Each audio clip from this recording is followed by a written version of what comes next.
A trucker convoy calling itself God's Army is on a campaign to take our border back. Humanitarian aid or border security? Nope. They claim divine calling to drive the undocumented out of the country. Their zeal comes in the aftermath of the Supreme Court permitting the removal of razor wire in Texas, where tragedy claimed the lives of a migrant mom and her 2 children.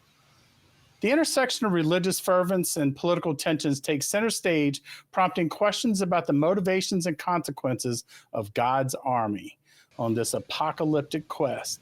This article is from Raw Story, published on January 26, 2024. And Phoebe, what did you think of this? Who are they reclaiming it from, is what I have to ask as the first question here. I mean, the rhetoric they use in this, I feel like I was reading the arse end of a Margaret Atwood novel, and I felt like I was seeing the beginnings of the foundations of the Republic of Gilead. And it was all just a bit, hang on a minute, you're taking the nation back from who? The nation of immigrants, for crying out loud. You know, as the Native Americans said in the cartoon to the white man shouting at the black man, go back to Africa, why don't you all just fuck off back where you came from? The nation of immigrants having such hate towards immigrants is one of the most bizarre things that I will ever experience in my life. The melting pot of America is one of the most anti-immigrant places on the fringes from people who are just immigrants to this country from another place, whether it be the 1700s, whether it be from the 21st century. They're all immigrants from here, unless you're part of the native population, which, let's be frank, the immigrants didn't treat them very well to start with. So I think the immigrants may have done some damage to the native population. So the immigrants complaining about more immigrants is one of the most ironic things that you're ever going to notice here. But is this extremist rhetoric, this wet dream of, I'm coming to fight God's nonsense. Yes, I must go to the border. I must get my lovely polished firearm out. I must beat my chest and wear a hair shirt and drive and, feel all manly and, beat back the nasty person that's coming to take everything from me that I took from the people who were here before me and may stop me. Why I need. What a load of absolute codswallop. I mean, the people organising this need to get a better hobby. I mean, there are things in this world to worry about, but, a nation of immigrants worrying about more immigrants? I mean, Kelley, come on.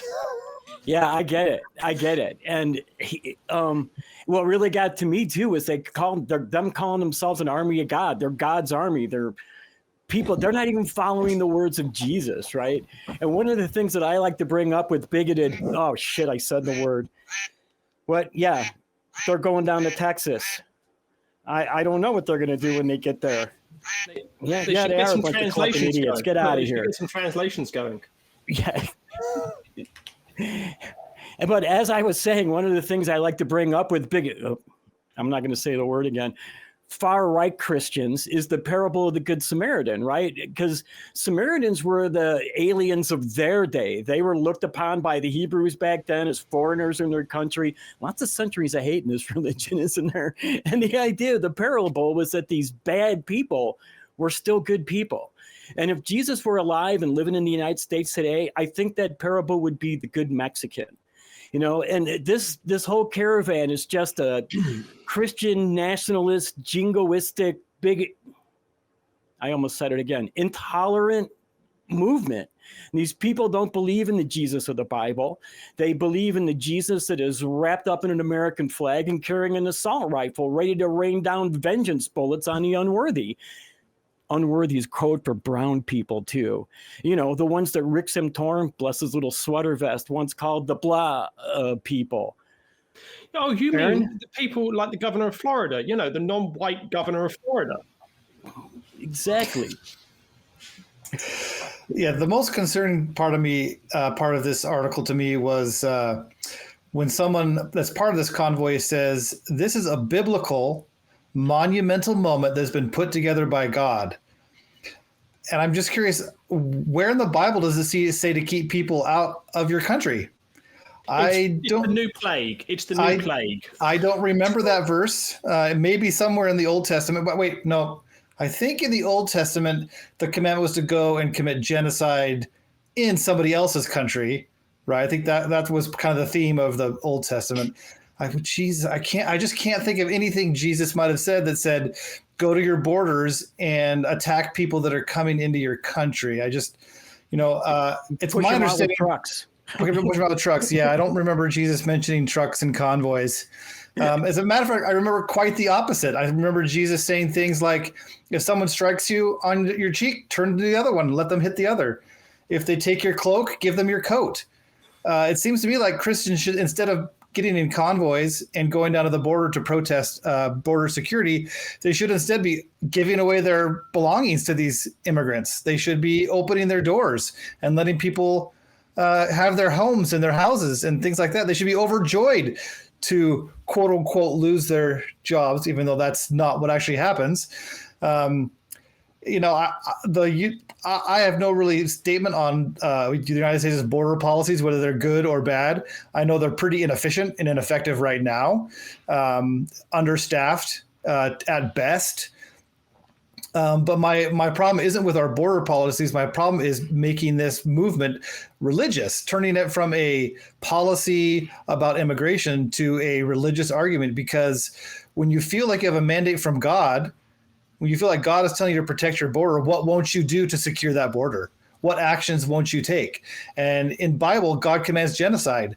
How long until a religious leader commands that says that God commanded that we can start committing genocide against illegal immigrants? I wouldn't be surprised if it's already happened and somebody's already said it.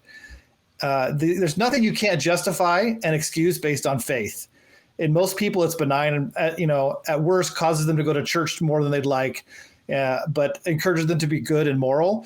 But it's a slippery slope because the standard of good, what's good and bad, doesn't come from any objective standard. It just comes from, this is what the big guy says.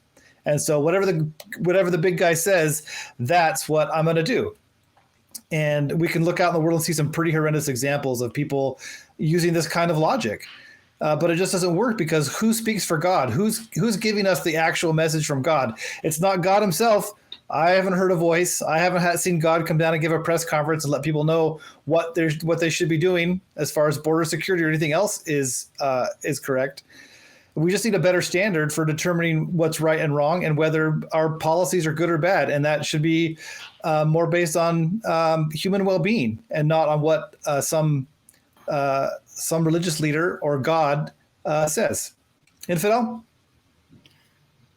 The reality is that Christianity here in the United States has nothing to do with the Bible. It has nothing to do with what's said in the Bible, because unfortunately a large portion of the Christians in our country have been completely radicalized into an idea that, and let me quote this one person who was an organizer that says, by ballot, by choice, by bullet, if forced, the republic will be restored. So to what?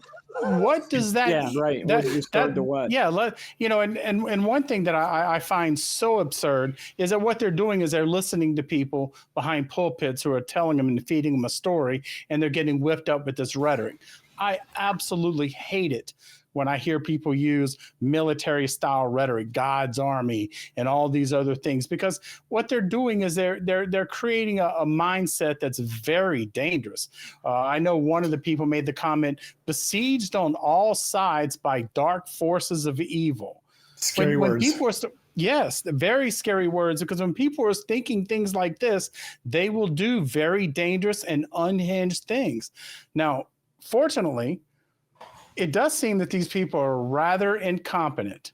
They can't seem to get their act together. Not many people showed up. They're having tire slash problems. They're having organizational issues, the whole realm, because, well, I guess the truth is somebody's probably praying really hard right now in that convoy because, the devil's set up against us and we're being besieged, but we're going to stand for the truth. And that's what frightens me, because when you take that mentality, this is the same mentality that we saw literally in places like Waco. And when you start having people that believe that it's us or them, they will do unhinged things. Now, anybody that thinks a group of clowns are going to go to the border with their big trucks overcompensating for something and prove something or change something or make the federal government do something, no, that's not going to happen. And as I mentioned to Kelley a day or two ago, the truth is that most of the people who are screaming the loudest for this, they're wanting a revolution, they're wanting a civil war. Those people wouldn't survive more than a month without their medication from CVS. So who are they kidding? But they're thinking right now in this delusional state. And I really hope that what we see, because I hear people talk about, well, it might be they don't go because it might have infiltrators. And it sounds like they're building up an excuse for violence, but I hope not. I hope that they stay as disorganized as they are, and this will be a big nothing. And then we'll just have to deal with the immigration issue itself, which is a real legitimate problem. So and Phoebe, are you ready to go down to Eagle Pass? No, I'm not. I'd far rather watch the only successful mission from God that I've ever witnessed on the screen, and that involves Jake and Elwood Blues, the only successful mission from God you're likely to see. But what would you people do if this convoy rolled through your hometown? I know what I'd do, but, what would you do, Kelley? Well, I know that I know it's not going to roll through my hometown, but because I'm too far out of the way. I don't know what I would do. I'd Honestly, be so certain that they've got problems with that Canadian border. Yeah, that's true. They might be coming up here. That's absolutely true. I don't know that I'd actually do anything because they're not. As Infidel mentions, it's not that they're not only disorganized, but they're not picking up the people that they thought they were going to pick up. They were estimating 770,000 people were going to be at the border, and they have 3 spurs of this convoy going down. And I was looking at one of the main spurs in Virginia, and there was less than 50 vehicles. And the only truck that was there was a pickup truck. They didn't even have a big 4-wheeler or a 16-wheeler there. So I don't know. It's not even a truck convoy, right? They did have a big busload of people. Somebody got kicked off the bus. Yeah. Don't know why. They got left at the side of the road without their wallet, keys, nothing. Apparently, they were all down in the luggage compartment, and they just kicked them right off the bus. So the whole thing, I don't know if you have to do anything. It's just falling apart on its own, it seems like. So, yeah, I don't know if I would do anything. They sound pretty less effective. Maybe go and just check out one of their protests and see what they're saying and join any maybe counter protesters that are there, but I'm not sure. It sounds big and scary at first, but then the implementation seems less effective for getting their message across. So I think I would just probably ignore them, to be honest. Infidel?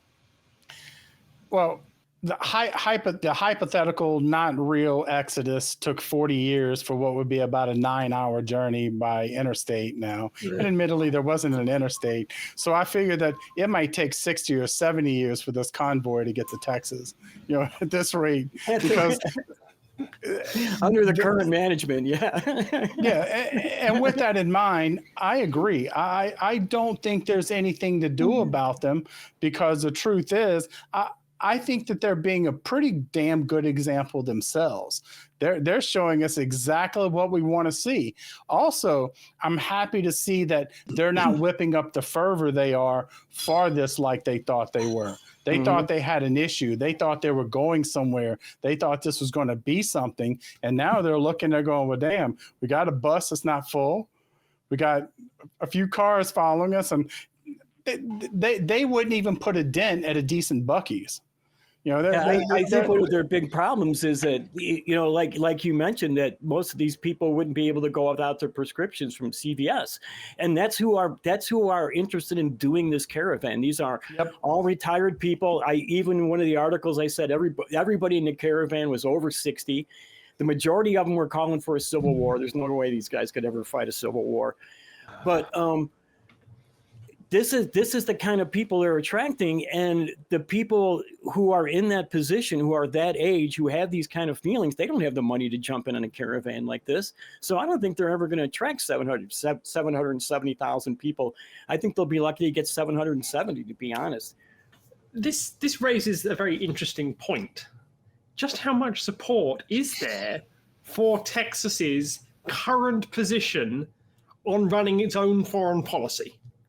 And it seems to be negligible, because if Texas had all this support, you'd have so many people down there, we're fighting to save the Republic from an invasion and this, that, and the other, and Texas going, the Supreme Court, this, that, and the other, how dare they make us take down the razor wire, help us keep the razor wire, keep the National Guard from being federalized, keep the army away, keep the big bad federal government away. And it's just like, hang on a minute. What are you rambling on about? You're all stuck in this bizarre quasi-reality that doesn't really exist as far as I can see. But it's very effective at raising money for campaigns. It's very effective at working up their base and thinking something's happening. Because if you listen and you watch the media outlets that these people watch, they think that droves of people, just lines are flooding like wildebeest running across the plains. That's how they view the immigration issue. Now, there's a problem, and there's ways that we need to address those. But to them, it's not about reality. Reality has absolutely nothing to do with their position. Now, ultimately, I don't see any option other than to back down. But the truth is that Abbott and some of his fellow Republican governors who want to jump on that bandwagon, they're going to jump on it. They're going to do their thing. But is anything going to come of it? No. But here's the caveat: not this time. That's the unsettling part. Here's the parallel that Greg Abbott doesn't realize. Greg Abbott thinks he's George Wallace. Greg Abbott thinks that he's going to be the one that's going to be standing up against the big bad government and defying the Supreme Court. Whereas the President of the United States couldn't give two flying shits what Greg Abbott thinks. He's got far more important things to worry about. And you say they've raised money. Yeah, okay, they raised 50 grand. 50 grand to an individual is a lot of money, but what did that really get George I'm not talking Wallace about them. I'm talking about the campaigns. That's what I'm saying. But here's the thing. Here's the thing. They've raised 50 grand for this, and it probably won't be spent on this, and it will go to some campaigns. But trade union will just write a large check to their super PAC that's millions. Company X, thanks to Citizens United, will just write millions. And the grassroots donor is just a nonsense nowadays. These grassroots things, they're just a way of milking the little man who thinks he's just doing something. And it's just, pay them no attention, in my opinion, and they will just go away. They take the money. Well, some of their money that they raise is going to have to go to replace the tires they keep getting slashed in truck stop parking lots. So I did read that egg sales went up in some of the areas as well. They did have, like, I think 6 vehicles that all had their tires slashed at one truck stop. So, yeah. On the non-profits, we do not advocate any vigilantism of any kind whatsoever.